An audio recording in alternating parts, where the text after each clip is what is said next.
The slap echoed louder than it should have. Not because it was hard, but because it was public. Crystal glasses froze mid-air. Conversations died mid-sentence. Even the violinist in the corner dragged his bow across the strings in a broken, trembling note before stopping completely. All eyes turned. And in the center of the grand marble ballroom of the Halston International Tower stood a young woman in a faded housekeeping uniform, her cheek burning red. Across from her, smiling like he had just crushed an ant beneath polished leather shoes, stood Victor Halston, son of a billionaire, future CEO, untouchable. "You should be grateful you even get to stand in this room," Victor said smoothly, adjusting his cufflinks. "Do you have any idea what this carpet costs?" The girl lowered her eyes. "I'm sorry, sir." Her name was Naomi Carter. And tonight she was invisible. That's how she had survived most of her life. Invisible when her mother worked double shifts. Invisible when landlords banged on doors. Invisible when teachers said she wouldn't amount to much. Invisible was safe. Invisible kept you employed. But sometimes, invisible makes powerful people forget you're human. Victor stepped closer. "You ruined the champagne presentation," he said, voice low but sharp. "That bottle was limited edition. Imported. Do you know what that costs?" Naomi swallowed. "It was an accident." He leaned in just enough for the crowd to hear. "Accidents are for people who matter." A few soft chuckles rippled through the elite guests. Naomi felt heat creep up her neck. This wasn't just humiliation. This was entertainment. And she was the show. Victor grabbed the phone from her trembling hand. "You dropped this too," he smirked. "What were you going to do? Call your boyfriend? Cry?" She didn't answer. He dangled the phone loosely. "Go ahead," he said loudly. "Call whoever you want." The crowd leaned in. Victor laughed. "Call your mama. Call the manager. Call the president for all I care." A few louder laughs now. He tapped the screen and held it out toward her. "Call whoever you want." She hesitated. The room smelled like expensive perfume and cruelty. Then slowly, she took the phone and dialed. The ballroom grew quiet again. Victor folded his arms. "Oh, this is good," he said to the guests. "Let's see who saves the help." The phone rang once, twice, 3 times. Then someone answered. Naomi didn't speak immediately. Her voice when it came was calm. "Hi." There was a pause. "Yes, I'm at the tower." Another pause. Her eyes never left Victor's. "Yes, I'm ready." Victor's smile faded just slightly. "Ready for what?" he scoffed. Naomi handed him the phone. "Someone wants to speak with you." Victor rolled his eyes dramatically. "Seriously?" He grabbed it. "Yeah. Who is this?" There was silence on the other end. Victor's expression shifted. Not fear. Not yet. But confusion. Then, his spine straightened. His grip tightened. "Sir?" he said. The room changed. It was subtle. But people noticed. Victor's confidence flickered. His jaw clenched. "Yes, I understand." His voice dropped 2 octaves. "No, sir. I didn't realize." A bead of sweat rolled down his temple. The guests exchanged looks. Who was on the other end? Victor swallowed. "Yes, she's here." He looked at Naomi. Really looked at her. For the first time. "Yes, sir. I'll fix it immediately." The line went dead. Victor didn't move. The silence was heavier now. "Who was that?" one guest whispered. Victor slowly lowered the phone. His face had drained of color. Naomi spoke gently. "Is there a problem, Mr. Halston?" He blinked. "I didn't know." She tilted her head. "You didn't know what?" He looked around at the guests. They were watching him now. Not her. Him. Victor forced a smile. But it trembled. "Everyone, excuse us." No one moved. He stepped closer to Naomi and lowered his voice. "Why didn't you tell me?" Her expression didn't change. "You never asked." The elevator at the far end of the ballroom chimed. Heads turned. The private executive elevator. The one that only one person used. The doors opened slowly. And the man who stepped out did not walk fast. He did not rush. He did not shout. He simply entered the room like gravity itself had shifted in his favor. Tall, silver-haired, immaculate black suit. Eyes sharp enough to cut glass. Jonathan Halston. Founder of Halston International. Victor's father. And the most feared businessman on the East Coast. Every guest instinctively stepped aside. Jonathan's gaze locked on Victor. Not angry. Worse. Disappointed.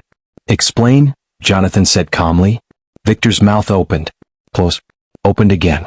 It was just a misunderstanding. Jonathan's eyes shifted to Naomi.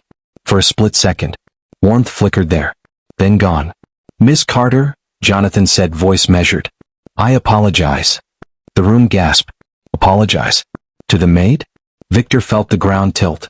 Father, she's staff. Jonathan's head snapped toward him. And you, he said quietly, are on very thin ice. Victor went silent. Jonathan turned back to Naomi. I asked you to tell me if he showed signs of arrogance. The crowd looked confused. Naomi stood straighter now. I didn't want to interfere, she said softly. Jonathan nodded slowly. But you did call. Yes. Victor's breathing became shallow. Call. What did that mean? Jonathan stepped forward. Ladies and gentlemen, he addressed the stunned room, allow me to introduce someone properly. He gestured toward Naomi. This is Naomi Carter. He paused. She is not just housekeeping. He looked at Victor. She is the majority shareholder of Halston International. The world stopped. Literally. One woman dropped her champagne glass. A man coughed violently. Victor stared. No, he whispered. Jonathan continued. She inherited controlling shares through a silent acquisition completed last quarter. The guests murmured wildly. Naomi met Victor's eyes. Steady. Unshaken. I was evaluating the company culture, she said gently. And you, she looked at him directly, failed? Victor stepped back as if slapped again. That's impossible, he said. You're lying. Jonathan's voice sliced through the denial. Security. 2 guards appeared instantly. Victor's breathing quickened. Father. You humiliated a partner in my company, Jonathan said coldly. Publicly. I didn't know. That, Jonathan replied, is exactly the problem. The room shifted from entertainment to execution. Victor looked at Naomi desperately. You set me up. She shook her head. No. You played poor. I worked. Jonathan's expression hardened. You mistook humility for weakness. Victor's chest rose and fell rapidly. Guests were already whispering. Phones were discreetly recording. Jonathan straightened his cuff. As of tonight, Victor Halston is suspended pending board review. The silence exploded into gasps. Victor staggered. You can't be serious. Jonathan didn't blink. I have never been more serious. Naomi stepped slightly aside, allowing the guard space. Victor's world crumbled in real time. He looked at her again. For answers. For mercy. But what he saw wasn't cruelty. It was something worse. Clarity. You told me to call whoever I wanted, she said softly. And I did. The guards gently took Victor by the arms. He didn't fight. He couldn't. Because the person on the other end of that phone was not just his father. It was the chairman of the Federal Ethics Commission. And the head of the largest private equity group in the country. All on speaker. All listening. Victor's knees nearly buckled. The doors to the ballroom opened again. This time for media. Because Jonathan Halston had already prepared the press statement. This wasn't a reaction. It was a test. And Victor had walked straight into it. As he was escorted out, whispers followed him. Arrogant. Foolish. Finished. Naomi stood in the center of the room now. The same girl in the housekeeping uniform. But no longer invisible. Jonathan leaned slightly toward her. You handled that well. She nodded. I didn't want to embarrass him. Jonathan's expression softened. Power reveals character, he said quietly. Tonight revealed his. Naomi looked toward the doors where Victor had disappeared. He'll hate me. Jonathan exhaled slowly. Or he'll learn. The guests began approaching her now. The same people who had laughed minutes ago. Compliments. Apologies. Networking smiles. She accepted them politely. But her eyes remained thoughtful. Because this wasn't about revenge. It wasn't about humiliation. It was about truth. And truth had a way of arriving unannounced. Just like that phone call. Just like that voice on the other end. Just like the moment Victor realized. He wasn't the most powerful person in the room. And he never had been. Victor Halston had never known silence like this. Not the quiet of an empty room. Not the calm before a business deal. This silence followed him. It trailed behind him like smoke. As the elevator doors shut behind him and the ballroom vanished from view, Victor stared at his own reflection in the mirrored walls. His face looked unfamiliar. Sweat-soaked. Pale. Smaller.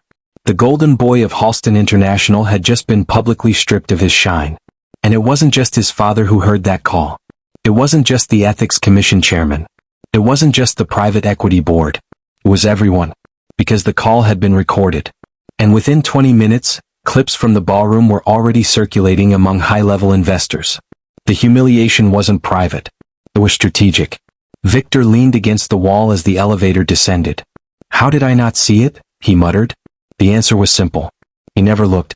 Upstairs, in the ballroom now humming with cautious conversation, Naomi had changed. Not her clothes. Not her posture. But the way people approached her. Power is magnetic. And everyone in that room felt its pull. Jonathan Halston stood beside her, calm as ever. "You understand what this means?" he said quietly. "Yes," Naomi replied. "You'll face resistance." "I expected that. Victor's allies won't accept this easily." Naomi's eyes flicked toward the grand staircase. "I'm not here to be accepted." Jonathan studied her. There was something in her composure that reminded him of someone. Someone long gone. "You've always been patient," he said. She gave a small smile. "You taught me that." 3 months earlier. No one had noticed the quiet transfer of shares. A silent acquisition routed through offshore structures. Anonymous trusts. Legal, precise, deliberate. Jonathan had watched his own board grow complacent. Watched executives treat employees like disposable tools. Watched his son grow entitled. And he needed truth. Not reports. Not rehearsed meetings. Truth. That's when Naomi Carter entered the picture. She wasn't a stranger.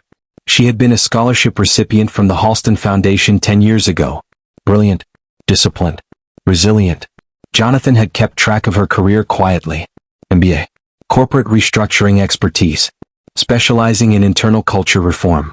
She had earned everything the hard way. And when Jonathan approached her with the idea, she didn't hesitate. "Let me work inside," she had said. "Let me see what your son sees when no one important is watching." Jonathan had agreed. Not as a test of her. As a test of him. Back in the present, Victor sat alone in his penthouse apartment. His phone wouldn't stop vibrating. Messages from board members. Friends. Investors. Is this real? What happened? Damage control needed ASAP. He threw the phone across the room. It shattered against the wall. For the first time in his life, Victor felt something unfamiliar. Not anger. Not embarrassment. Fear. He replayed the moment in his mind. Her calm voice. "I'm ready." Ready for what? Was this all planned from the beginning? Had every spilled drink been intentional? Had every lowered gaze been an act? The idea made him sick. But deeper than the humiliation was something worse. The realization that she had looked at him without hatred. That calmness wasn't revenge. It was evaluation. And he had failed. The next morning, Halston International headquarters looked different. Media vans lined the street. Headlines were already circulating. Billionaire heir suspended after public incident. Majority shareholder revealed to be undercover staff member. Corporate culture shakeup at Halston International. Inside the building, employees whispered. Some nervous. Some secretly satisfied. Naomi walked through the lobby in a tailored navy suit now. No uniform. No disguise. The same people who once barely glanced at her now stood straighter as she passed. The receptionist, who had once scolded her for using the wrong elevator, nearly bowed. "Good morning, Miss Carter." She nodded politely. "Good morning." But she didn't smile. Because this wasn't victory. This was responsibility. The board meeting began at 9 a.m. sharp. Jonathan sat at the head of the table. Naomi to his right. Empty seat where Victor used to sit. Directors exchanged uneasy glances. One of them, a sharp-eyed older man named Lawrence Dean, cleared his throat. "This is highly unconventional," he began. Naomi met his gaze. "Which part? The acquisition or the exposure?" Murmurs. Lawrence stiffened. "You humiliated the acting CEO in front of investors." "No," Naomi corrected calmly. "He humiliated himself." Jonathan didn't intervene. This was her room now. Another director leaned forward. "Are you planning to assume executive control?" "Yes," Naomi replied. "And your qualifications?" Lawrence pressed. She slid a folder across the table. "My restructuring record. 3 companies revived. $2 billion in recovered assets. Culture rehabilitation metrics included." Lawrence flipped through the pages. Silence filled the room again. Jonathan finally spoke. "You asked for accountability." He looked at each director. "You have it." Meanwhile, Victor sat in his penthouse staring at the city skyline. His entire life had been scripted. Private schools. Elite circles. Executive training. Everything handed to him with the assumption he would rise naturally. No one had ever challenged him. No one had ever forced him to look in a mirror. Until his phone buzzed again. Unknown number. He almost ignored it. But something made him answer. Hello? There was a pause. Then Naomi's voice. Not cold. Not triumphant. Measured. Victor. His chest tightened. What do you want? To talk. He laughed bitterly. Is this another test? No. Silence stretched between them. You could have destroyed me completely, he said finally. I didn't need to, she replied. He clenched his jaw. You think you're better than me. I think you were never taught consequence. That hit harder than the suspension. You don't know anything about my life. I know enough. Another silence. Why are you calling? He asked quietly. Because this doesn't have to be the end. He almost scoffed. You just took everything from me. No, she said gently. I removed the illusion. He didn't know what to say to that. Meet me, she continued. Why? Because the board votes in 48 hours. His pulse spiked. And I haven't decided how I'm voting. The line went dead. Victor stared at the phone. For the first time since the ballroom, hope flickered. That evening they met at a quiet rooftop restaurant overlooking the harbor. No press. No security spectacle. Just two people. Victor arrived first. He looked different. Less polished. More human. Naomi walked in minutes later. He stood instinctively. She noticed. That was new. They sat. Neither spoke for a moment. You hate me, he said finally. No, she answered honestly. You should. She tilted her head. Do you hate yourself? The question disarmed him. I don't know, he admitted. She studied him. You've never had to fight for anything, she said softly. That doesn't make me evil. No, she agreed. It makes you unaware. He leaned back, staring at the city lights. Why me? He asked. Why not expose the whole board? I will, she replied calmly. He blinked. You're serious? Yes. You're going to tear this company apart. No, she corrected. I'm going to rebuild it. Her conviction unsettled him. You think you can just walk in and fix everything? I've done it before. He looked at her differently now. Not as staff. Not as a threat. But as someone who had earned her position. You embarrassed me, he said quietly. You embarrassed yourself, she replied again. The words stung. But this time they felt true. He looked down at his hands. What do you want from me? She leaned forward slightly. I want to know if there's anything real underneath the entitlement. He swallowed. And if there isn't? Then the board removes you permanently. The wind brushed across the rooftop. Victor felt exposed in a way he never had before. I don't know how to be anything else, he admitted. Naomi's eyes softened. Then learn. Silence. Long. Heavy. You're giving me a chance? He asked.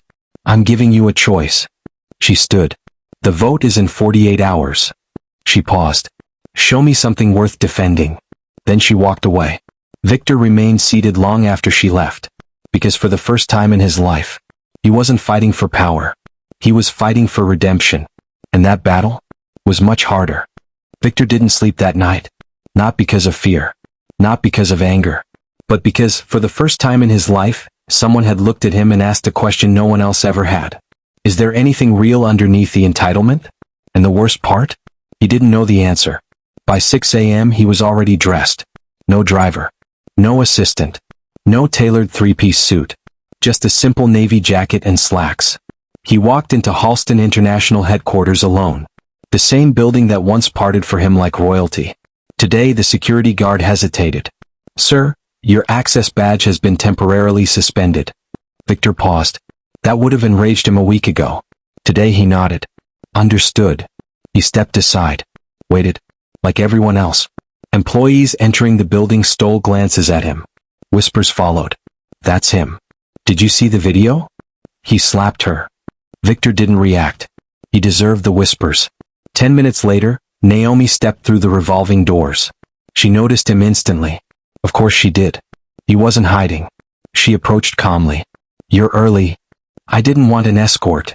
Her eyes scanned his face. No sarcasm. No smirk. Just fatigue. Walk with me, she said. The security guard quickly reactivated a temporary access pass. Victor didn't comment. They entered the elevator. This time he stood slightly behind her. Not out of fear. Out of awareness. The ride up was quiet. "You look different," she said finally. "I am." That was fast. "It's not change," he replied. "It's shock." She nodded. "Shock fades." "I know." The doors opened to the executive floor. Employees froze when they saw them walking side by side. Victor could feel the weight of their eyes. He had walked these halls 1,000 times. But never like this. Naomi led him past the executive offices, past the boardroom, past the glass-walled conference spaces, until they reached the employee operations wing, the part of the building he had never entered. "You've never been here, have you?" she asked. He shook his head. "This is where the real company works," she said. Phones ringing, keyboards clacking, customer service teams handling complaints, logistics managers coordinating shipments, human resources mediating conflicts. No marble floors here. No catered lunches. Just work. Naomi stepped into a small office. Inside sat a woman in her late 50s, glasses low on her nose. She looked up. Her eyes widened. Victor. He recognized her instantly. Ms. Ramirez. She had been with the company longer than he had been alive. He used to see her at holiday parties. Never remembered her name. Until now. "Good morning," Naomi said. "We're here to review the internal culture reports." Ms. Ramirez hesitated. "With him?" "Yes." Victor swallowed. "I'm here to listen," he said quietly. Ms. Ramirez studied him, then nodded. For the next 2 hours, Victor listened. Not to polished presentations, but to truth. Reports of department heads who belittled junior staff, managers who denied overtime pay, executives who took credit for ideas they didn't create. And every time a complaint involved someone close to leadership, it disappeared. Victor recognized some of the names. He had golfed with them, laughed with them, promoted them, without ever asking how they treated the people below them. "This is exaggerated," he said at one point. Naomi didn't look at him. "Is it?" He fell silent, because deep down, he knew it wasn't. By midday, word had spread that Victor was touring the lower floors. Employees watched from their desks, some suspicious, some hopeful, some resentful. In the cafeteria, a junior analyst accidentally bumped into him. Spilled coffee on Victor's jacket. The room froze. Everyone waited. Victor looked down at the stain, then at the terrified employee. "I'm sorry, sir," the analyst stammered. The old Victor would have exploded. Today he grabbed napkins. "It's fine," he said calmly. "It was an accident." The analyst blinked. "You're not angry?" Victor paused. The irony almost made him laugh. "No," he said quietly. "I'm not." Across the room, Naomi watched. Not impressed. Not softened. Just observing. Because redemption isn't in the big speeches. It's in the small reactions. That evening, the board convened for a preliminary discussion. Victor was not officially reinstated, but he was allowed to present. He stood at the head of the table. Same room. Different energy. Lawrence Dean leaned back in his chair. "Well," he said dryly, "this should be interesting." Victor didn't take the bait. "I was arrogant," he began. No excuses. No spin. Just truth. "I believed leadership was inherited, not earned." The room shifted slightly. Jonathan remained expressionless. Victor continued. "I ignored internal culture. I ignored accountability. And I humiliated a partner in this company because I assumed power made me untouchable." He glanced at Naomi. "I was wrong." Silence. Lawrence folded his hands. "And what exactly are you proposing?" Victor inhaled. "A full internal audit. Anonymous reporting protection. Immediate review of executive conduct. Including mine." Murmurs. "You'd put yourself under review?" another director asked. "Yes." Lawrence's eyes narrowed. "And if the review recommends removal?" Victor's jaw tightened. "Then I step down permanently." That landed. Jonathan finally spoke. "Why?" Victor met his father's gaze. "Because if I don't deserve it, I shouldn't have it." The room was quiet, not stunned, thinking. Naomi watched carefully. Still no approval. Still no softness. But something had shifted. Later that night, Victor stood alone on the rooftop of the building. The same rooftop where he and Naomi had met. She joined him again. "You surprised them," she said. "Did I surprise you?" She didn't answer immediately.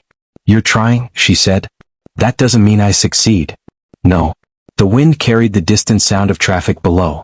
"You said this doesn't have to be the end," he said quietly. It doesn't.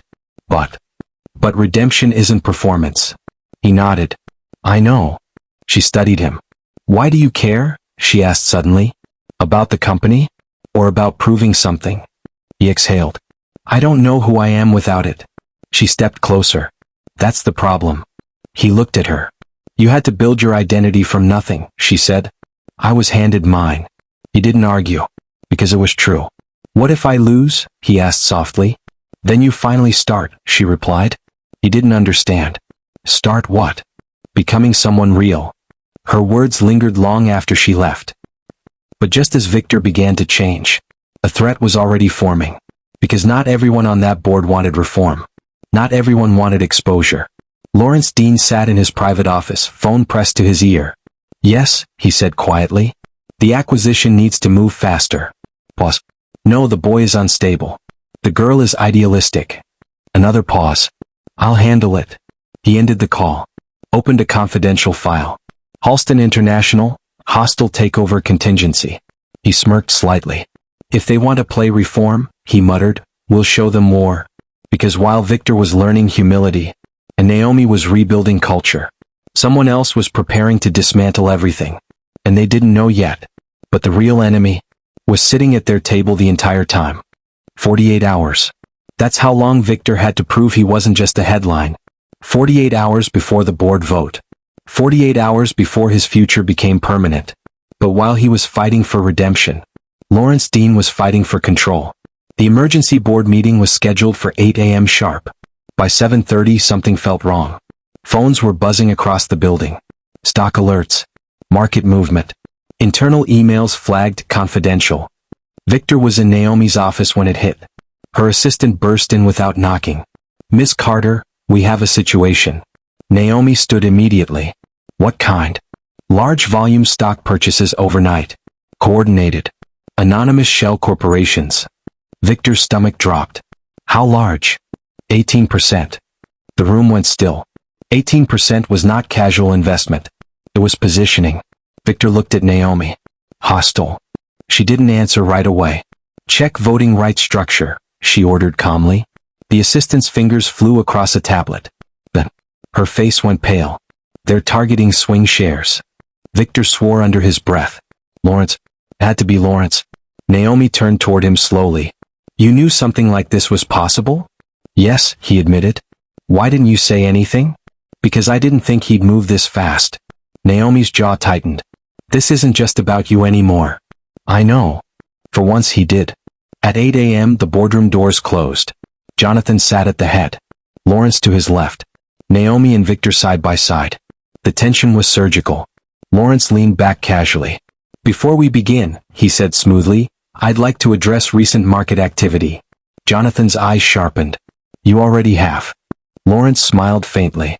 I believe external confidence in leadership is wavering. External? Naomi asked. Yes. Investors feel instability. You mean the investors you coordinated? She replied evenly. A flicker in his expression. Then gone. Accusations are dangerous without proof. Victor leaned forward. You purchased 18% through proxies. Lawrence turned to him. Business is opportunity. Jonathan's voice cut through.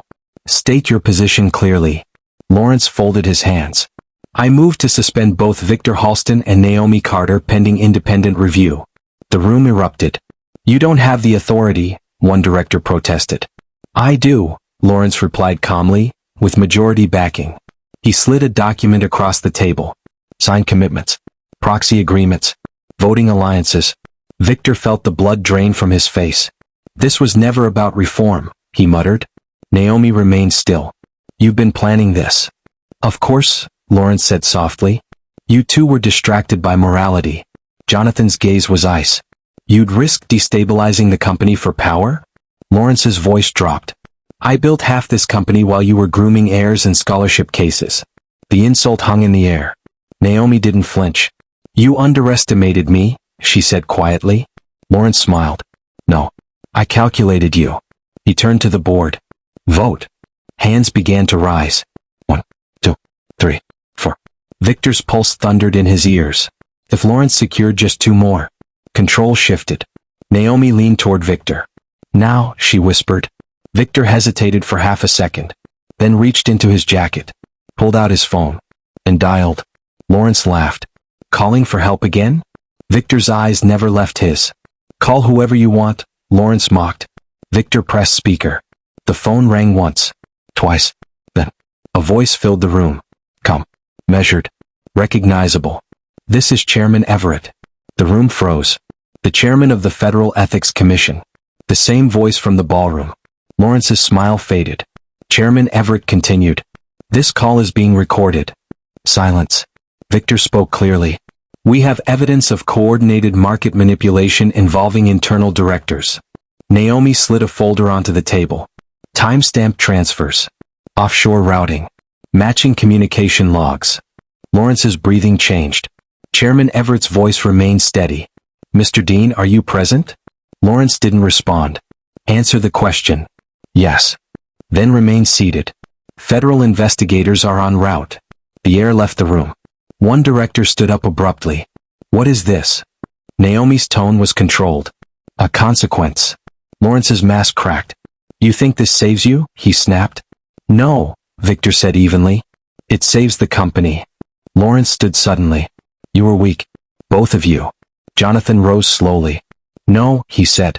They were patient. Security entered the room. Not company guards. Federal agents. Badges visible. Come. Precise. Lawrence looked around wildly. You're destroying shareholder value. No, Naomi said quietly. You were. The lead agent stepped forward. Lawrence Dean, you are under investigation for securities fraud and market manipulation. The boardroom door opened. And just like that, the real enemy was exposed. But the twist wasn't finished. As Lawrence was escorted out, he turned once more. You think this is over? He said coldly. It is for you, Jonathan replied. Lawrence looked at Victor. You're still not strong enough to lead. Victor didn't react. Not anger. Not ego. Just calm. Maybe not, he said. But I'm strong enough to learn. Lawrence disappeared down the hallway. And the silence that followed felt different from the ballroom days ago. This wasn't humiliation. This was reckoning. The board reconvened an hour later. Fewer voices. Clearer air. Jonathan stood. I motion to confirm Naomi Carter as interim CEO effective immediately. No hesitation this time. Hands rose. Majority. Then Jonathan looked at Victor. I motion to place Victor Halston under probationary executive mentorship pending full cultural audit. More hands. Proved. Victor exhaled slowly. Not victory. Not triumph. Opportunity. 3 months later. Halston International looked different. Transparent reporting systems. Executive accountability clauses. Open forums for employee feedback. Victor attended every one. Not at the front. In the chairs. Listening. Learning. Naomi watched him often. Not suspicious anymore. Evaluating growth. One evening on that same rooftop they stood side by side again. You passed the first test, she said.